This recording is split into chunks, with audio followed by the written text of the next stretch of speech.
دماغ میں بات آتی، میں ہمیشہ خلش میں رہتا، ٹینشن میں رہتا تھا.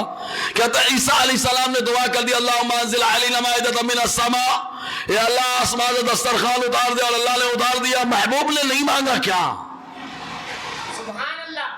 محبوب نے مانگا کہ نہیں مانگا؟ لیکن الخصائص الکبریٰ، اور اس سے پہلے تاریخ ابن عساکر تقریباً 7 سال پہلے پڑھ رہا تھا، تو یہ روایت وہاں ملی تو ایمان تازہ ہو گیا بس، ہے نا. اور اس کے بعد الخصائص الکبریٰ پچھلے ہفتے جب مکمل پڑھ رہا تھا بالاستیعاب، تو ایک پورا باب ہی مل گیا جس باب میں بتایا گیا 1-2 بار نہیں، کئی مرتبہ اللہ تعالیٰ نے اپنے محبوب کے لیے آسمان سے دسترخوان بھیجا ہے، کئی مرتبہ دسترخوان بھیجا ہے. اب دیکھیں ذرا جنت سے پانی کیسے آ گیا بھائی. یہ الخصائص الکبریٰ دوسرا حصہ صفحہ 593، اس کے اندر آیا کیا ہے معلوم؟ اور آیا بھی کس کے لیے؟ آیا اس کے لیے جس کو لائے مصطفیٰ، ہے نا. ہجرت میں سب جا رہے ہیں، ابو بکر نے کہا میں بھی جاؤں گا. رکو، تم کیوں جا رہے ہو؟ جبرائیل آئے گا. جبرائیل کون میرے ساتھ ہجرت میں میرا ساتھی ہوگا؟ جبرائیل نے کہا آپ کا یار، آپ کا یار، آپ کا یار. کون؟ کہا ابو بکر صدیق. ابو بکر صدیق آپ کے ساتھ ہجرت کے موقع پر ہوں گے. تو ابو بکر صدیق رضی اللہ تعالیٰ عنہ ہیں. جب غار میں گئے، حدیث میں کیا ہے معلوم؟ ابن عساکر نے کہا، عبداللہ ابن عباس اس کے راوی ہیں، کہتے ہیں کانا ابو بکر رضی اللہ عنہ مع رسول اللہ صلی اللہ علیہ وسلم فی الغار. ابو بکر صدیق رضی اللہ تعالی عنہ حضور صلی اللہ علیہ وسلم کے ساتھ غار میں تھے. فعطشا، پیاسے ہو گئے. غار میں تھے، انہیں پیاس لگ گئی، پانی کا انتظام ہے نہیں. غار ثور، اللہ تعالی ہم سب کو زیارت کا موقع عطا فرما دے. بہت بلندی پہ ہے، اب تو بازو بازو بڑی شاندار عمارتیں، بلڈنگ کھڑی ہیں. فعطشا، پیاسے ہو گئے. فقال له رسول اللہ صلی اللہ علیہ وسلم، انہوں نے حضور صلی اللہ علیہ وسلم کی بارگاہ میں کہا کہ پیاس کا احساس ہو رہا ہے. مصطفیٰ نے ان سے فرمایا اذهب الى صدر الغار، غار کے دہانے پہ چلے جاؤ جہاں سے داخلہ ہوا ہے. غار جو ہے بغداد، وہاں سرنگ کے دہانے پہ چلے جاؤ. جب جاؤ گے فشرب، وہاں پانی ہوگا، پانی پی لینا. ابو بکر نے یہ نہیں کہا کہ کہاں سے آیا پانی، کیوں آیا پانی. ڈائریکٹ حضور نے کہا فانطلق ابو بکر رضی اللہ عنہ الى صدر الغار. ابو بکر حضور کے پاس سے غار کے دہانے پر آئے. فشربا منہ، وہاں آئے، وہاں پانی موجود تھا، پانی پی لیا. اور پانی کیسا تھا؟ کہتے اعلی من العسل، شہد سے زیادہ میٹھا. اور سنو یار، شہد سے بھی زیادہ میٹھا. وابیض من اللبن، دودھ سے بھی زیادہ سفید. وَأَزْكَى رَائِحَةً مِنَ الْمِسْكِ، مشک سے زیادہ خوشبودار. کیا بات ہے یار. اچھا، اس پانی کو ہمارے یہاں شربت کہتے ہیں. اس پانی کو ہمارے یہاں شربت کہتے ہیں. جب دودھ ملا دو تو دودھ، ہے نا، مٹھائی میں میٹھا ملا دو، اور پھر جو ہے گلاب پانی وغیرہ ملا دیتے ہیں، گلاب کے پتیاں ملا دیتے ہیں، تو آدمی خوشبودار بھی ہو جاتا ہے. تو اپنی زبان میں آج کے دور میں اس کو کیا بولنے لگے؟ شربت. حالانکہ شربت کا معنی ہوتا ہے پینا. یہ مصدر ہے، مصدر شریبہ کا. شربت کا معنی پینا، اس کا لغوی اعتبار سے معنی مشروب، یعنی وہ چیز جس کو پیا جائے. اب لوگ بولتے ہیں وہ چیز جو پیا جائے، بولے ثابت نہیں ہے. میں نے کہا عجب آدمی ہے یار، کہاں سے ثابت نہیں ہے؟ ثابت نہیں ہے. ارے بھیا مطالعہ کر، تیرا مطالعہ کرنا ثابت نہیں ہے، لیکن اپنا مطالعہ کرنا ثابت ہے کہ ابو بکر نے سوال کر دیا، اللہ تعالیٰ نے غار کے دہانے پہ بھیج دیا ہے. اور جب غار کے دہانے پہ جو پانی آیا وہ دودھ سے بھی زیادہ کیا ہے؟ زور سے بولو نا یار. دودھ سے بھی زیادہ سفید ہے، اور شہد سے بھی زیادہ میٹھا ہے، اور خوشبو بھی مشک سے زیادہ آ رہی ہے. گئے ابو بکر، پیے، ثم عادا، آ گئے. اب پینے کے بعد اب آ کر کے پوچھا، فقال رسول اللہ صلی اللہ علیہ وسلم، تو حضور نے ان سے فرمایا ان اللہ امر الملک المؤکل بانہار الجنہ. جب تم نے ابو بکر پانی کا سوال کیا تو اس فرشتے کو اللہ تعالیٰ نے حکم دے دیا جو فرشتہ جنت کے دریاؤں پر مقرر ہے کہ میرے محبوب کا محبوب پیاسا ہے اور اس کے لیے جنت کے پانی کا انتظام کر دو. حضور فرماتے وہی جنتی فرشتہ تمہارے لیے غار کے دہانے پر جنت سے پانی لے کر آیا ہے. جنت سے پانی تمہارے لے کر کے آیا ہے. ارے یار خالی ابو بکر نے فرمائش کر دی، ضرورت محسوس ہوئی، اللہ نے جنت کا پانی بھیج دیا، جنت کا پانی بھیج دیا۔ کس کے لیے بھیجا؟ اچھا ایک بات بتاؤ، کوئی جہنمی جنت کا پانی پیے گا؟ سمجھنا، کوئی جہنمی جنت کا پانی، ارے جنت کا پانی کیا جنت کی خوشبو میں نہیں سونگے گا، لیکن ابو بکر نے جنت کا پانی بھی پی لیا اور جنت کے پانی سے جنتی خوشبو کو بھی سونگ لیا، اور جو جنتی پانی کو پیے جنتی خوشبو کو سونگے اس کو جہنمی کہنے والا بلا شبہ وہ جہنمی ہوگا، ورنہ تو مصطفیٰ نے اس کو دنیا ہی میں جنتی بنا دیا ہے، جنتی مصطفیٰ نے بنا دیا۔ یہ ابو بکر صدیق رضی اللہ تعالیٰ۔ جی اب ایک سوال دماغ میں پیدا ہوتا، خالی ایک ہی بار آیا؟ ہمارے لیے تو ایک ہی کافی ہے یار، اور ہم تو نہیں بھی اگر ہو پڑھتے تو بھی ہم لوگ تو مان، سنی بہت پیارا بھولا ہوتا ہے، بیچا مان لیتا ہے ادھارا، لیکن اس میں بھی کچھ لوگ ہوتے ہیں طبیعت پرست، کتنی کتاب کا حوالہ دے ڈالو، کتنا بتا ڈالو، نہ موری مرضی سے شریعت چلتی۔ ہاں بھیا آسمان سے تم مجتہد مطلق بن کے پیدا ہوئے ہو، قیامت میں بھی کہہ دینا مولا میں یہ چاہتا تھا میرے حساب سے شریعت چلے، لیکن میری حساب سے نہیں چلی شریعت۔ سمجھ میں آیا؟ تو یہ باتیں ہوتی ہیں، کبھی کبھی آدمی دماغ چلاتا ہے، دماغ نہ چلائے، اپنی غلطی ہو چاہے کسی کی غلطی ہو، شریعت کی کسوٹی پہ جب پرکھیں گے تب ایسے دور میں ہر آدمی آپ کو اچھا نظر آئے گا، سمجھ رہے نا جی؟ اب سوال یہی پیدا ہوتا ہے کیا جنت سے آیا تھا کھانا؟ تو ہم نے کہا بھیا ایک باب ہی باندھا گیا، باب سنیں، الخصائص الکبریٰ، یہ تیسرا حصہ ہے نا، ابھی دوسرے کی زیارت کی، ابھی تیسرے حصے کی، یہ تیسرا حصہ، اس کے اندر علامہ جلال الدین سیوطی علیہ رحمت الرضوان نے ایک باب باندھا ہے، صفحہ 1087 سے لے کر کے 1090 تک، یعنی 3 صفحے پہ مشتمل یہ باب ہے۔ اس کے اندر جنت سے جو حضور صلی اللہ علیہ وسلم کے لیے کیا کیا آیا سب کا انہوں نے ذکر کیا ہے، جنت سے حضور صلی اللہ علیہ وسلم کے لیے کیا کیا آیا انہوں نے پورا اس کا ذکر فرمایا ہے۔ یہ دیکھو پورا باب ہی باندھا ہے، جو عربی جانتا ہے باب سے ہی سمجھ میں آ جائے کہ باب کون ہے نا؟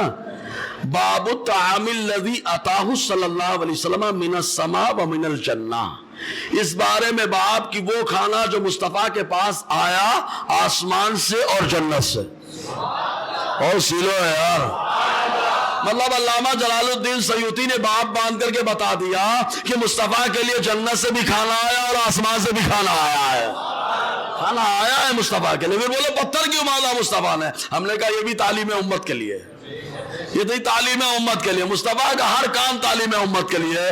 ارے میرا نبی تو لیٹ جاتا ہے تو بھی اللہ کھلا دیتا ہے یار، یہ قوت روحانیہ، میری روحانی طاقت ہے، میں سوتا ہوں تو میرا اللہ مجھے کھلا دیتا ہے پلا دیتا ہے۔ یہ تعلیم امت کے لیے آقا علیہ السلام نے پتھر باندھا۔ ایک صحابی آئے غزوہ خندق کے موقع پر پتھر لے کے، کہا سرکار باندھ رہا ہوں ٹک نہیں رہا، آپ باندھ دیجئے۔ مصطفیٰ نے ان کے پیٹ میں پتھر باندھا، اور وہ صحابی یہ تصور نہ کرے حالانکہ صحابی ہیں وہ، کوئی اور نہیں، تو پہلے پتھر آقا علیہ السلام نے باندھا تو اپنا پیٹ کھول کر کے دکھایا تو مصطفیٰ جعل رحمت نے پہلے سے 2 پتھر باندھ رکھا تھا، 2 پتھر باندھ۔ کیا خوش نصیب پتھر ہیں یار، کیا نصیب ہے کہ مصطفیٰ کے شکم اطہر سے لگے ہیں، کیا عظمت والے پتھر ہیں وہ جی۔ اس کے اندر باب باندھا گیا، دیکھو اب حدیث۔ سلمہ ابن نفیع سکونی کہتے ہیں کہ کننا جلوسا عند رسول اللہ صلی اللہ علیہ وسلم، ہم حضور کے پاس بیٹھے ہوئے تھے، اذ قال قائل، اتنے میں ایک بولنے والے نے کہا یا رسول اللہ هل اوتیت بطعام من السماء، کیا آپ کے پاس آسمان سے کھانا آیا؟ کیا آپ کے پاس آسمان سے کھانا آیا؟ صحابہ موجود ہے، سب کی موجودگی میں سوال ہو رہا کیا کھانا آیا؟ وفی لفظ، دوسرے الفاظ میں کیا ہے؟ آسمان سے جنت سے کھانا آیا؟ حضور نے فرمایا نعم، ہاں کھانا آیا، بولو نا یار۔ پھر انہوں نے سوال کر دیا کس چیز میں کھانا آیا؟ پھر سوال کیا وہ مادہ، کس چیز میں؟ تو حضور نے فرمایا فی مسخنہ، دیگچی میں کھانا آیا۔ کس میں کھانا آیا؟ دیگچی ہمارے یہاں پتیلی، بھگونی، چھوٹی بھگونا سے۔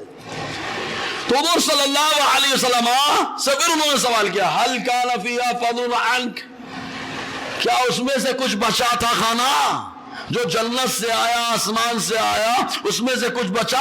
اگر بچا ہوتا تو اپنا بھی کچھ فائدہ ہوتا، یہ مقصد تھا ان کا۔ حضور نے فرمایا ہاں بچا تھا۔ تو انہوں نے کہا بچا ہوا کھانا کیا ہوا؟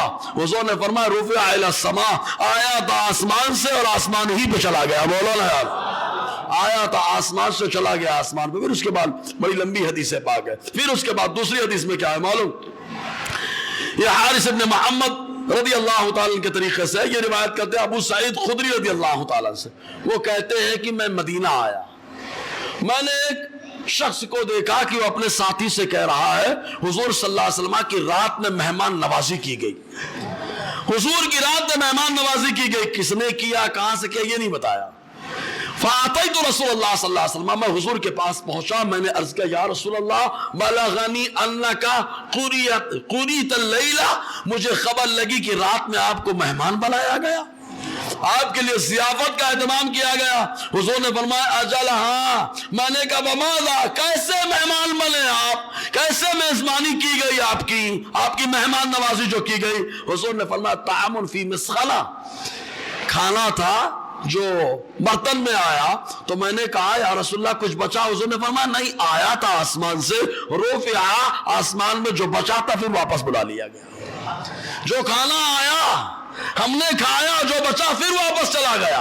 ایک دوسری بات میں یوں آیا، حضرت عبداللہ ابن عباس رضی اللہ تعالی عنہما سے مروی ہے، وہ کہتے ہیں جبرائیل السلام حضور صلی اللہ علیہ وسلم کے پاس آئے، انہوں نے کہا ان ربک یقریک السلام، اللہ تعالیٰ آپ کو سلام کہتا ہے، وارسلنی الیک بہذا القطف، اور اللہ تعالیٰ نے اس کھجور کے خوشے کو آپ کے لیے بھیجا ہے۔ کھجور کا کیا ہے؟ خوشہ، گچھا بولتے ہیں۔ اللہ تبارک و تعالیٰ نے آپ کے لیے بھیجا، کیوں؟ لِتَأْكُلَهُ، تاکہ آپ اسے کھائے۔ حضور صلی اللہ علیہ وسلم نے اس میں لیا اور ساتھ میں اور کئی لوگ شامل ہوئے، تو آقا علیہ السلام کے لیے اللہ تعالیٰ نے آسمان سے اور جنت سے کھانا بھیجا ہے نا؟ آسمان سے اور جنت سے اللہ تعالیٰ نے کھانا عنایت فرمایا۔ ایک دسترخوان تو ایسا آیا کہ حضور بھی کھانے کے لیے بیٹھے اور ساتھ میں آقا علیہ السلام کے ساتھ حضرت الیاس علیہ السلام بھی کھانے بیٹھے۔ اور یاد رکھیں شعار پیغمبر زمین پر آج بھی حیات دنیاوی کے ساتھ موجود ہے، حالانکہ سارے نبی قبروں میں زندہ ہیں، سارے نبی زندہ ہیں، جہاں چاہتے آتے جاتے، لیکن اسپیشل شعار نبی حیات دنیاوی کے ساتھ موجود۔ حضرت خضر علیہ السلام وہ تو بارہا مصطفیٰ کی بارگاہ میں آتے رہے، حضرت الیاس علیہ السلام آقا علیہ السلام کے ساتھ دسترخوان میں شامل ہو بھی حدیث سنا رہا، اور حضور صلی اللہ علیہ وسلم نے ان دونوں شخصیات کے بارے میں، ان دونوں نبیوں کے بارے میں آقا نے فرمایا یہ ہر سال حج کرنے کے لیے عرفات کے میدان میں حاضر آتے ہیں، ہر سال حج کرنے کے لیے آتے ہیں۔ اور دو نبی اور، ایک آتے ادریس علیہ السلام، آسمان پہ اللہ تعالیٰ فرماتا ہے وَرَفَعْنَاهُ مَكَانًا عَلِيًّا، ہم نے اپنے ادریس کو بلند مقام عطا فرما دیا ہے، تو بلند مقام۔ اور چوتھے نبی جو ہے عیسیٰ علیہ السلام، یہ چار نبی آج بھی دنیاوی زندگی کے ساتھ موجود ہیں، اگرچہ سارے نبی قبر میں زندہ ہیں، اور قبر میں ایسے زندہ ہے کہ آتے جاتے رہتے، جہاں نماز بھی پڑھتے رہتے ہیں، عبادت بھی کرتے ہیں، اور جب چاہتے جس کی مدد بھی فرما دیتے ہیں، حدیثیں موجود ہیں۔ اب یہ دسترخوان جو آیا تو اس دسترخوان میں حضور صلی اللہ علیہ وسلم نے حضرت الیاس علیہ السلام کو بھی شامل فرمایا۔ ایک کتاب ہے الخصائص الکبریٰ، دوسرا حصہ اس کا صفحہ 913 کھولنے والا ہے۔ صفحہ 913 کے اندر آیا حضور صلی اللہ علیہ وسلم نے کیسے دسترخوان کو منگایا اور کیسے ان کے ساتھ حضور صلی اللہ علیہ وسلم نے تناول فرمایا۔ حضرت انس ابن مالک رضی اللہ تعالیٰ فرماتے ہیں ایک مرتبہ حضور صلی اللہ علیہ وسلم کے ساتھ سفر میں تھے، مقام حجر میں پہنچے تو ایک شخص وہاں مقام حجر میں ایک جملہ کہہ رہا ہے۔ کیا کہہ رہا ہے؟ یہ حدیث دیکھ لیں۔ حضرت انس فرماتے غزونا مع رسول اللہ صلی اللہ علیہ وسلم، ہم نے حضور صلی اللہ علیہ وسلم کے ساتھ جنگ کی، حتی اذا کننا عند الحجر، جب مقام حجر میں ہم لوگ پہنچے، اذا نحن بالصوت یقول، ہم ایک آواز کے پاس تھے اور کوئی کہہ رہا تھا اللہم اجعلنی من امت محمد المرحومہ، اے اللہ مجھے امت محمد میں شامل فرما۔ کوئی کہنے والا کہہ رہا ہے اللہ امت محمد میں شامل فرما. یہ کون سی امت؟ المرحومہ جس پر اللہ نے خوب رحمت کو نازل فرمایا ہے, المغفور لہا جس کو اللہ نے بخش دیا ہے, المستجاب لہا جس کی دعائیں قبول ہوتی ہیں. حضرت انس نے کہا جیسے ہی میں نے یہ سنا فقال نبی صلی اللہ علیہ وسلم, حضور نے فرمایا یا انس انظر ما هذا الصوت, انس جا کے دیکھو یہ آواز کیسی آ رہی ہے. حالانکہ مصطفیٰ خود بتا دیتے, لیکن حضرت انس کو گواہ بنانے کے لیے مصطفیٰ نے بھیجا. اور صحابہ کا یہ معاملہ ہے کہ اگر مصطفیٰ نہیں بھی بھیجتے تب بھی حضرت انس گواہی دے دیتے, کیونکہ ایسے معاملات بارہا ہوئے کہ صحابہ نے دیکھا نہیں, مصطفیٰ نے کہہ دیا, صحابہ نے مانا ہے. حضرت انس کو حضور نے بھیجا جا کے دیکھو یہ آواز کیسی ہے. کہ حضرت انس کہتے فدخلت الجبل, تو میں گیا پہاڑ میں داخل ہوا, فاذا رجل علیہ ثیاب بیاض ابیض الراس واللحیہ, تو میں نے دیکھا ایک آدمی ہے جس کے اوپر سفید کپڑے ہیں, داڑھی کے بال سفید ہیں, سر کے بال سفید ہیں, طولہ اکثر من 300 ذراع, 300 ذراع. ذراع جانتے ہیں؟ پہلے ذراع سمجھ لیں. 300 ذراع لمبائی ان کی سے بھی زیادہ, وطولہ من 300 ذراع, 300 ذراع سے بھی زیادہ لمبے. حدیث میں آیا پہلے انسان لمبے پیدا ہوتے تھے, رفتہ رفتہ چھوٹے ہونے لگے, حدیث سے موجود ہے. تو 300 ذراع لمبے. فلما رآنی, جیسے ہی انہوں نے مجھے دیکھا کہا انت رسول النبی صلی اللہ علیہ وسلم, تم نبی آخر الزمان کے قاصد ہو کیا؟ تو نبی آخر الزمان کے قاصد ہو کیا؟ قلت نعم, میں نے کہا ہاں. انہوں نے کہا ارجع الی فاخری السلام, ان کے پاس واپس جاؤ, انہیں جا کر میرا سلام کہو. اور سلو بولے یار, واپس جاؤ جا کر کے میرا سلام کہو. وقل لہو, اور ان سے کہو جو یہاں پہ آپ کی امت میں شامل ہونے کی دعا کر رہا ہے, ھذا اخوک الیاس, وہ آپ کے بھائی الیاس ہے. ہاں آپ کے بھائی کون ہے؟ ہاں تو بھائی کہنے والوں کو موقع مل گیا. ہم نے کہا بھائی دادا والے ادھر آؤ, ادھر آؤ. حضور کو بھائی نہیں کہہ سکتے. بولے کہنے کا نا بھائی. ہم نے کہا بھیا ادھر آؤ, حضرت علی کے علاوہ پرمیشن کسی کو نہیں ہے. حضرت علی کو مصطفیٰ نے پرمیشن دے رکھا ہے. اب اگر کوئی مصطفیٰ کو بھائی کہتا ہے وہ جھوٹا ہے, افترا کرنے والا ہے. ابن ماجہ کے اندر حدیث موجود ہے, اور میں نے 5 حدیث تو میری ڈائری میں موجود ہے یار. یہ کوفہ کی جامع مسجد ہے, کوفہ کی جامع مسجد ہے. حضور صلی اللہ علیہ وسلم کے خلیفہ چہارم مولائے کائنات فاتح خیبر حضرت علی رضی اللہ تعالیٰ عنہ خطبہ دے رہے ہیں کوفہ کی جامع مسجد میں. خطبہ دیتے ہوئے ارشاد فرمایا لوگوں سنو, ایک مرتبہ حضور نے ایک رشتہ قائم کیا. کون سا؟ مواخات کا. بھائی بنایا تھا نا, بہت محرم میں سنے یار, رٹا ہوا ہے سب. انصار کو حضور نے مہاجر کا بھائی بنا دیا, مہاجر کو انصار کا بھائی بنا دیا. حضرت علی رہ گئے, رونے لگے کہ مجھے تو کسی کا بھائی نہیں بنایا. آقا نے فرمایا علی کیوں روتے ہو؟ انما ترکتک لنفسی, علی میں نے تم کو چھوڑا ہے اپنے لیے, تم میرے بھائی, میں تمہارا بھائی.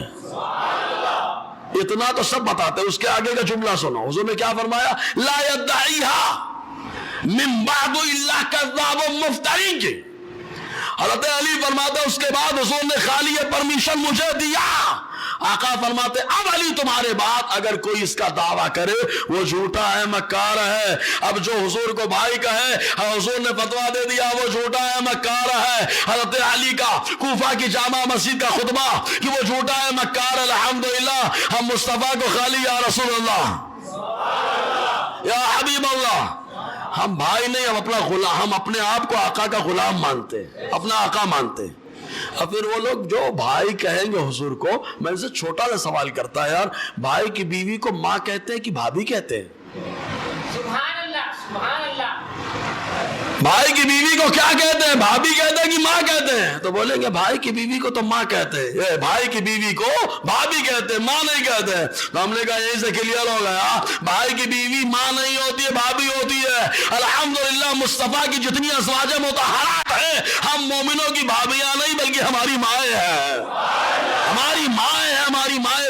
اٹھا کر دیکھو سورہ احزاب, اللہ تعالیٰ نے تمام مومنوں کی ماں بنا دیا ہے. بولو نا یار, ہے نا, یہ ہماری ماں. جی تو حضور نے فرمایا ہے اخوک الیاس, جا کے کہہ دو حضور سے یہ آپ کے بھائی الیاس ہیں. یرید ان یلقاک, وہ آج سے ملاقات کرنا چاہتے ہیں. ملاقات کرنا چاہتے پرمیشن، اور پرمیشن لینے کا انداز بھی بڑا پیارا ہے. اے اللہ مجھے امت محمد میں شامل فرما. بولا نا یار، اللہ نے پہلے وعدہ کیا ہے، روز میثاق سب سے وعدہ لے لیا. سورہ آل عمران کے اندر اللہ تعالیٰ فرماتا ہے کہ نبیوں سے وعدہ اللہ نے لیا، اللہ تؤمنون به ولا تنصرنہ، میرا محبوب آئے تو میرے محبوب پہ ایمان لانا. بولو یار، اور ان کی مدد کرنا. حضرت الیاس وہی کر رہے ہیں کہ آپ سے ملاقات کرنا چاہتے ہیں. حضرت انس فرماتے ہیں فرجعت الی رسول اللہ صلی اللہ علیہ وسلم، میں حضور کے پاس آیا، فاخبرتہ، سارا معاملہ حضور کو بتایا. آقا نے جیسے ہی سنا فجاء صلی اللہ علیہ وسلم یمشی وانا معہ، حضور خود ان کے پاس تشریف لے گئے اور میں مصطفیٰ کے ساتھ. ملاقات کی خواہش رکھ رہے تو آقا خود تشریف لے گئے. میرے گھر میں بھی ہو جائے چراغا یا رسول اللہ. حضور خود تشریف لے گئے. حتی اذا کننا منہ قریبا، یہاں تک کہ جب میں ان کے قریب ہم لوگ پہنچے، تقدم النبی صلی اللہ علیہ وسلم وتأخرت انا، حضور آگے ہو گئے میں پیچھے ہو گیا. حضور آگے ہو گئے میں پیچھے ہو گیا. فتحدثا طویلا، حضور صلی اللہ علیہ وسلم نے حضرت الیاس سے بڑی لمبی گفتگو فرمائی. بولا نا یار، بڑی لمبی آقا علیہ السلام نے گفتگو کیا. گفتگو ہوئی تو ظاہر سے بات ہے اب مہمان نوازی بھی تو ہونی چاہیے، بڑی مہمان نوازی تو ہونی چاہیے. تو کیا ہوا؟ لمبی گفتگو. فنزل علیہما من السماء شیء شبہ الصفرا، فرماتے پھر دونوں پر، یعنی حضرت الیاس پر اور ہمارے آقا پر، اللہ تعالیٰ نے آسمان سے ایک چیز اتاری جو دسترخوان کی طرح تھی. کون کہہ رہے ہیں؟ حضرت انس، جو 10 سال حضور کی جنہوں نے خدمت کی ہے، کہ آسمان سے اللہ تعالیٰ نے ایک چیز اتاری جو دسترخوان کی طرح تھی. ودعانی، میرے مصطفیٰ نے مجھے چھوڑا نہیں، مجھے مصطفیٰ نے بلا لیا. انس آؤ، انس آؤ، مصطفیٰ نے بلایا. دسترخوان لگا. فاکلت معہما، تو میں نے بھی ان دونوں کے ساتھ کھایا، میں نے بھی ان دونوں کے ساتھ کھایا. سوال پیدا ہوتا کیا کیا آیا تھا، کیا تھا اس کے اندر؟ تو خود آگے فرماتے ہیں فَإِذًا فِيهَا كَمَأْتٌ وَرُمَّانٌ وَعُوت وَتَمَرٌ وَكَرْفُسٌ، فرماتے ہیں اس کے اندر مشروم تھا، اس کے اندر رومان جنتی انار، اس کے اندر عود مچھلی، تمر کھجور، کرفس اجوائن. یہ اللہ تبارک و تعالیٰ نے اپنے محبوب صلی اللہ علیہ وسلم اور حضرت الیاس علیہ السلام کے لیے آسمان سے دسترخوان اتارا تو اس میں ان نعمتوں کو نازل فرمایا ہے. اب آپ اس میں غور کر لینا، مشروم کی عام طور سے روٹی ہوتی ہے، اور پھل میں کیا ہے؟ انار موجود ہے، عود مچھلی ہے نا، تمر، کھجور میں تو بہت پاور ہے بھائی، کھجور میں بہت پاور ہے. اسی لیے ہر جگہ کھجور پیدا نہیں ہوتا، اور جہاں کھجور پیدا ہوتا ہے وہ ہر جگہ کی طرح نہیں ہوتا. کھجور پیدا ہوتا ہے عرب شریف میں، اور آقا نے فرمایا عرب سے محبت کرو 3 چیزوں کی وجہ سے. تمہارا نبی عربی ہے، تمہارا قرآن عربی میں ہے، اور جنتیوں کی زبان عربی ہے نا جی. فرماتے فلما اکلت قمت، جب میں نے، حضرت انس کہتے میں نے کھا لیا، میں کھا کے ہٹ گیا.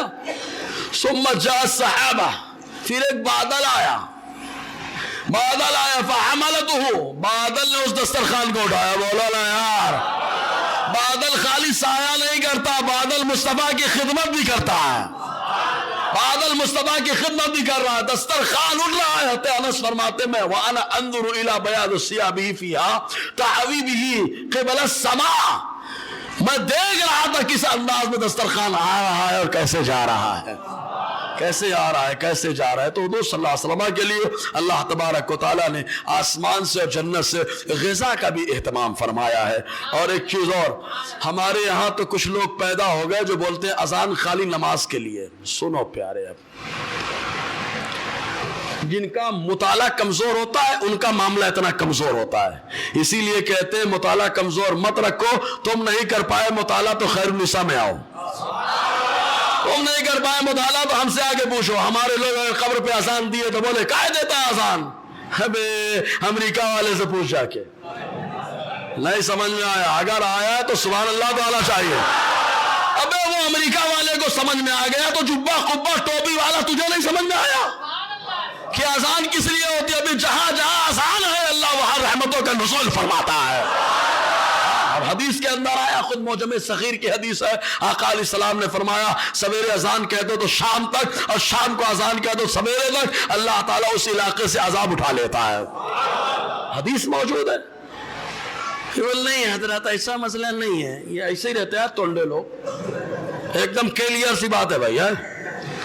جہاں خیر النساء کا ماحول بنے گا ویسے نماز پڑھنے چلو، دو چار کو دیکھو کس کو کھینچ سکتے ہیں آپ، اچھا ماحول، وہ شیطانی کام کرو، لیکن کیا معلوم ہے جس پہ آیت الکرسی کا دم ہو وہ کاہے کو بے دم ہو، سمجھے کہ نہیں؟ اور مجھے سب سمجھتا ہے 14 سال میں تجربہ اچھا ہے، چہرہ دیکھ کے معلوم پڑ جاتا ہے کون سی نیت سے آ رہا ہے۔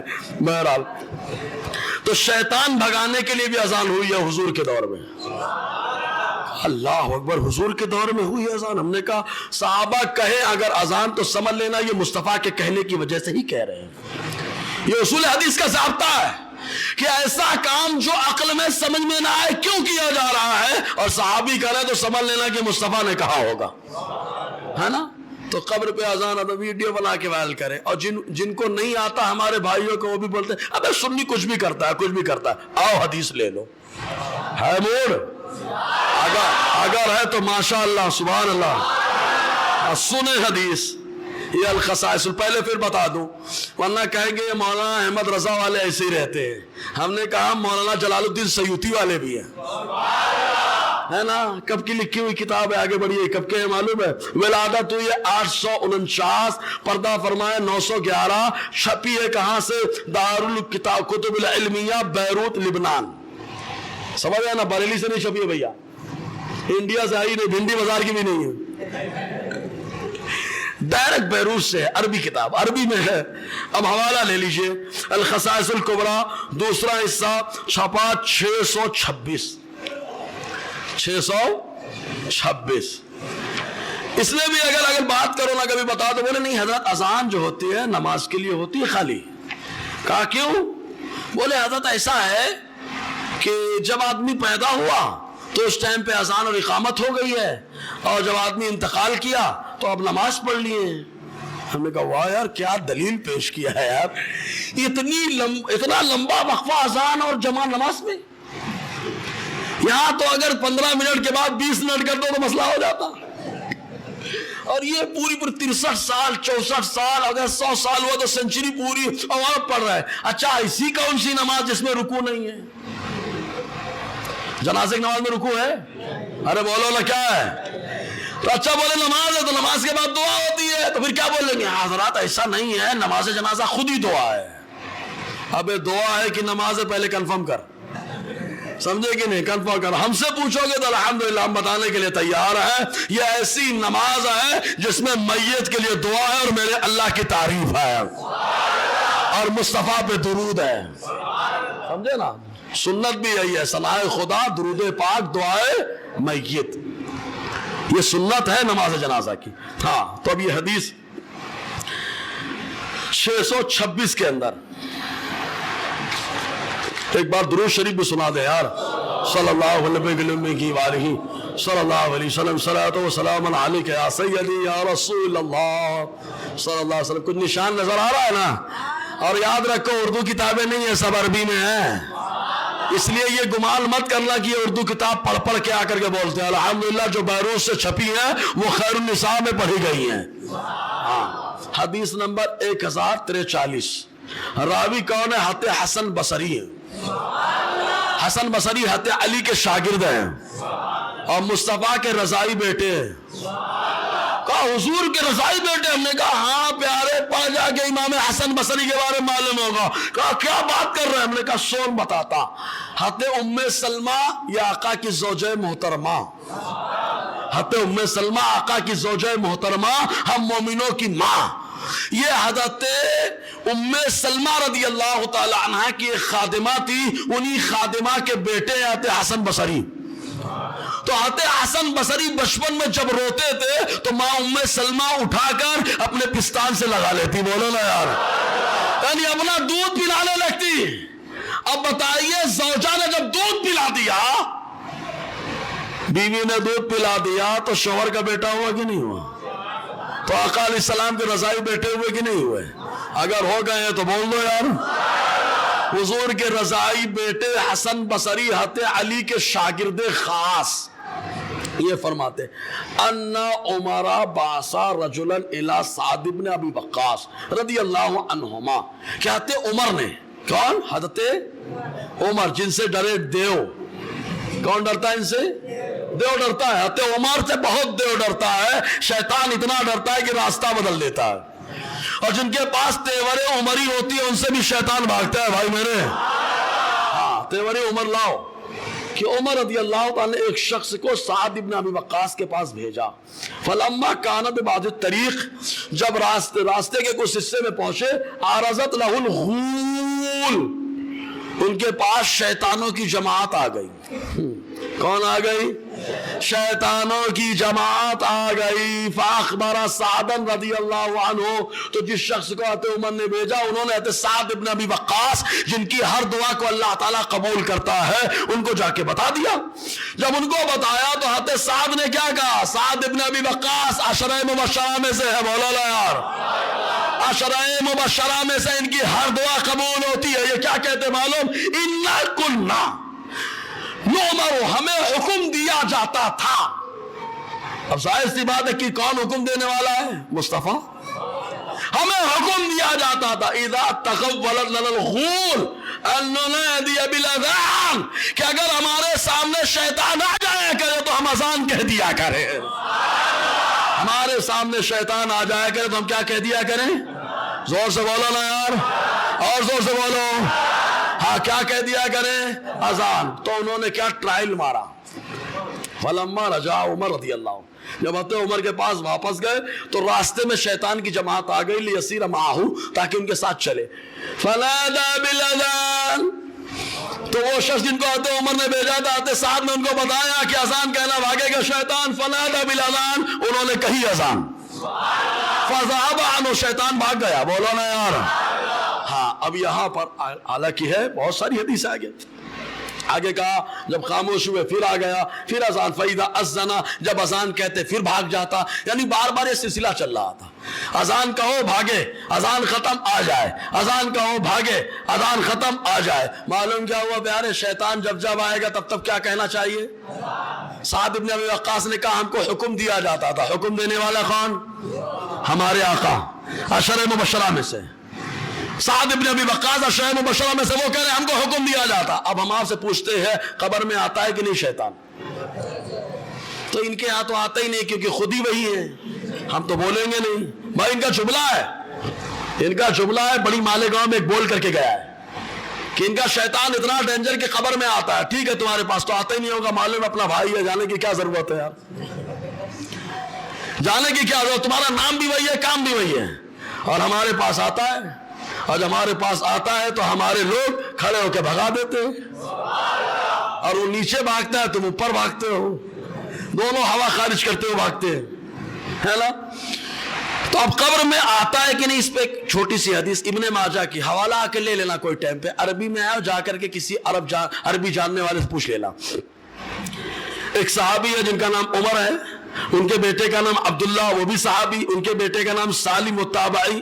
حضرت سالم کہتے ہیں ابن ماجہ کتاب الجنائز کے اندر کہ ایک جنازے میں ہمارے والد عبداللہ پہنچے, مٹی دے لی گئی, مٹی دینے کے بعد دعا کرنی شروع کر دی.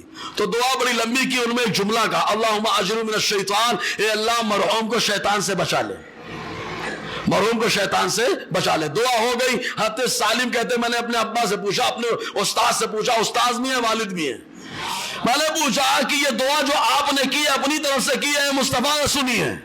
تو انہوں نے کہا میں نے اپنی طرف سے نہیں کی ہے, جو دعا کی ہے مصطفیٰ سے سنی ہے. بولا نا یار. معلوم کیا ہوا؟ مصطفیٰ سے سنی تو مصطفیٰ نے کہا اللہ شیطان سے بچا لے. اب جب شیطان نہیں آتا تو بچانے کی دعا کیسے, بچانے کی دعا کیسے جب شیطان نہیں آتا؟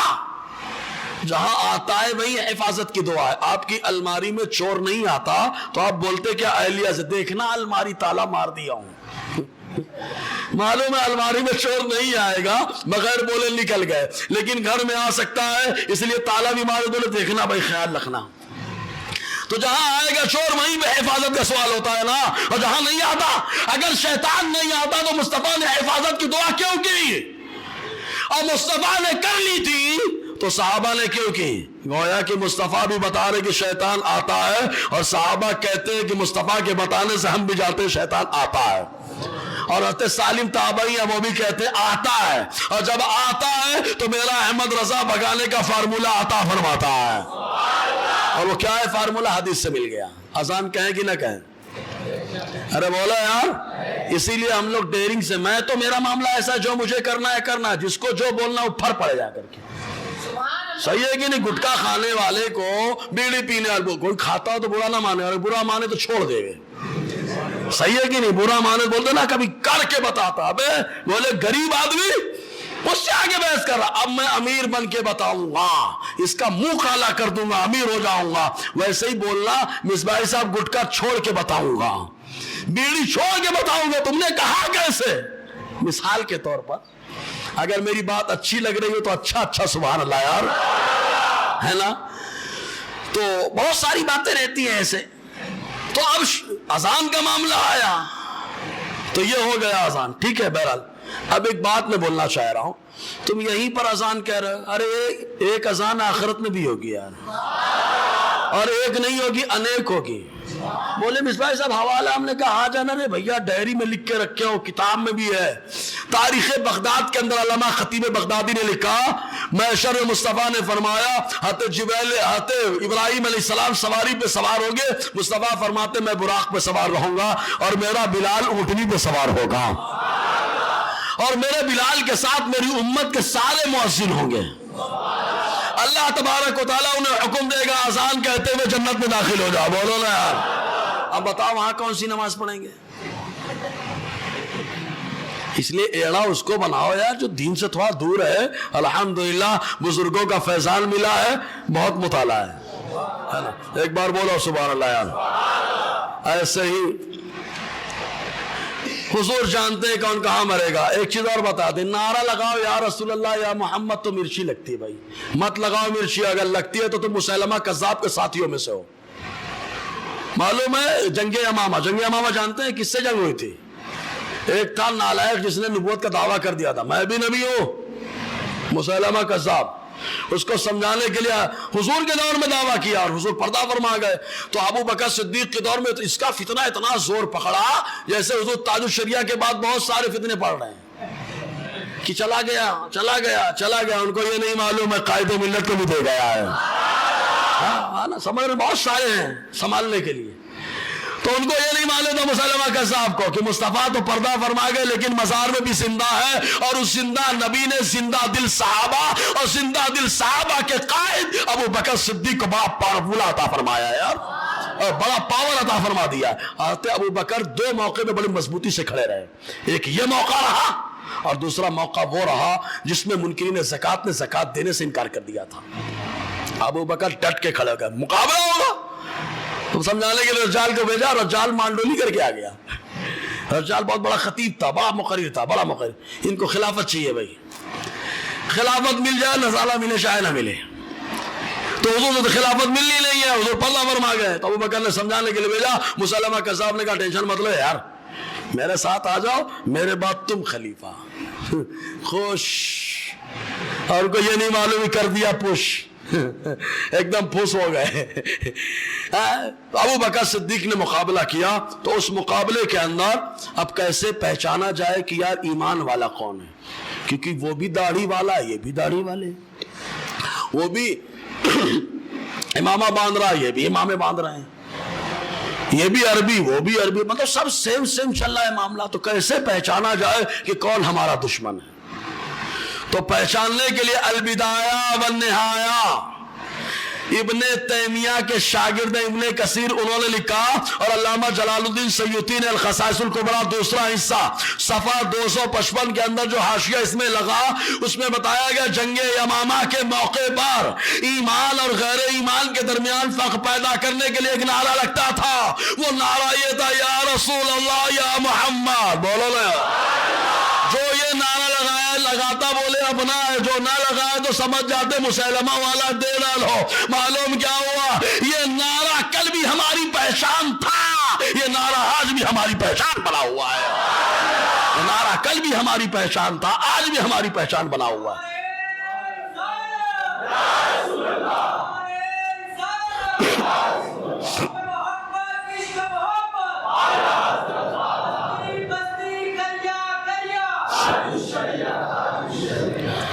ابھی ایک آخری بات، حالانکہ بہت سارا مواد ہے، پوری کتاب ہی چل رہی ہے. اب سوچو پہلا حصہ پورا بیان ہوا خلاصہ، دوسرے میں ابھی کہاں چلے، ابھی آدھا بھی نہیں ہوا ہے.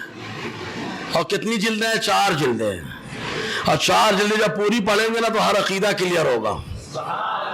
آخری بات پیش کروں اس ہفتے کے لیے، پھر اگلے ہفتے انشاءاللہ.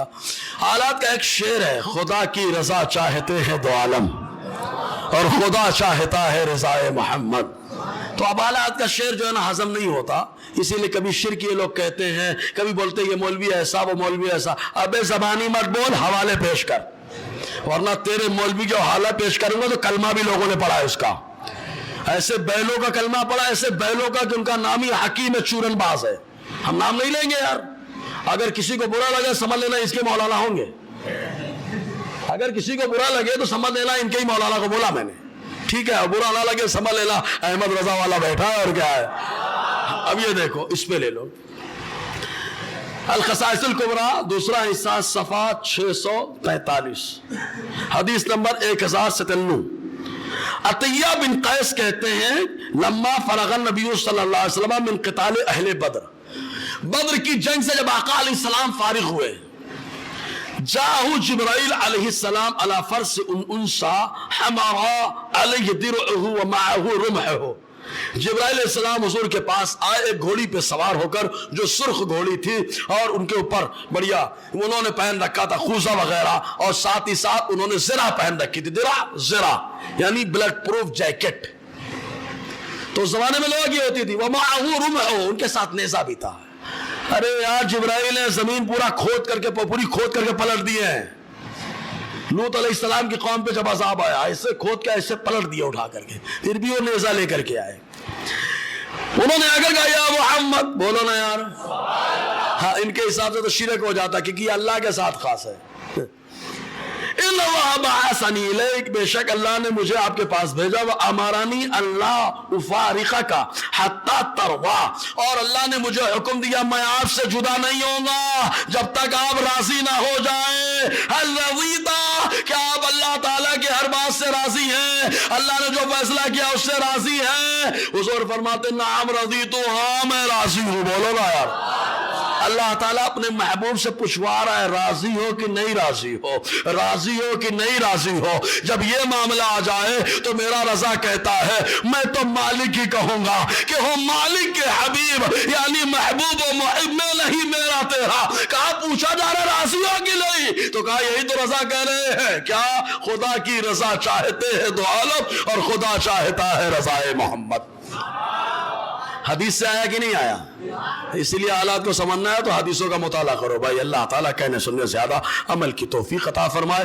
دوران گفتگو غیر شرعی کلمات نکلے ہوں تو استغفر اللہ ربی من کل ذنب واتوب الیہ. اشہد ان لا الہ الا اللہ واشہد ان محمدا عبدہ ورسولہ. السلام علیکم ورحمۃ اللہ وبرکاتہ.